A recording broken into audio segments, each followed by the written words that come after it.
Este video lo voy a dedicar a hablar sobre los conjuntos numéricos. Los conjuntos numéricos se componen de diferentes conjuntos o subconjuntos. Entonces, nosotros nos habíamos dedicado este primer periodo a hablar del conjunto de los números racionales. Los números racionales están conformados por los números naturales, los números enteros, las fracciones, tanto positivas como sus inversos negativos, y algunos decimales. Los decimales infinitos periódicos puros, los decimales infinitos periódicos mixtos y los decimales exactos.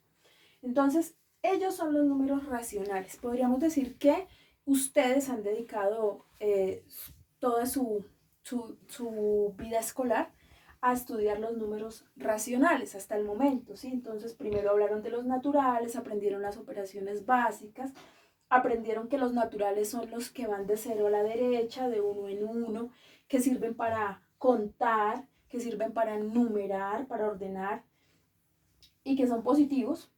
Luego aprendieron sobre los números enteros, que son tanto los naturales como sus inversos, es decir, los números negativos, pero que también van de 1 en 1.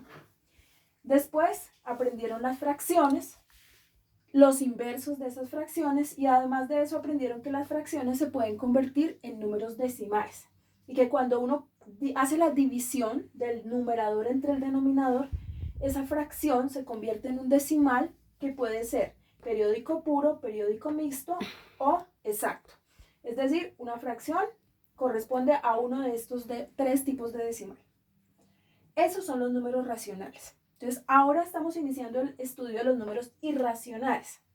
Los irracionales son aquellos números que corresponden a un tipo de decimal que no es ni periódico puro, ni periódico mixto, ni exacto. Es un decimal infinito, pero que no tiene ninguna cifra que se repita, es decir, no hay ninguna periodicidad. Yo no sé qué cifra va a seguir después de la última, ¿sí?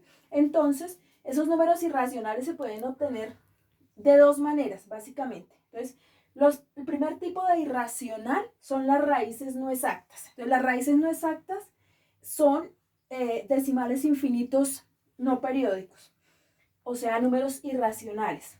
Y otro tipo de irracional son algunas constantes matemáticas que se han hallado a partir de relaciones. Por ejemplo, el número pi, que es una relación matemática que corresponde al círculo, una relación entre el diámetro del círculo y su longitud, ¿sí? Ese es el número pi.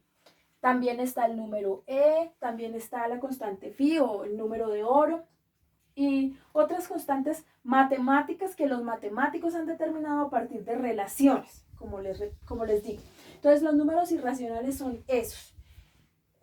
¿Por qué es difícil ubicar un número irracional en la recta numérica? Entonces, es difícil ubicarlo porque al ser decimales infinitos no periódicos, no es fácil ubicar con exactitud el punto al que corresponde en la recta. Entonces, si por ejemplo a mí me piden ubicar 0,5, que es un decimal exacto, yo sé ubicar 0,5, ¿sí? Con facilidad. En cambio, si a mí me piden ubicar, por ejemplo, 0,73251 puntos suspensivos, que es un decimal infinito no periódico, tengo que hacer una construcción geométrica para poder ubicarlo. Y esa es la construcción geométrica que utilizamos para ubicar los números irracionales, que se hace a partir del teorema de Pitágoras.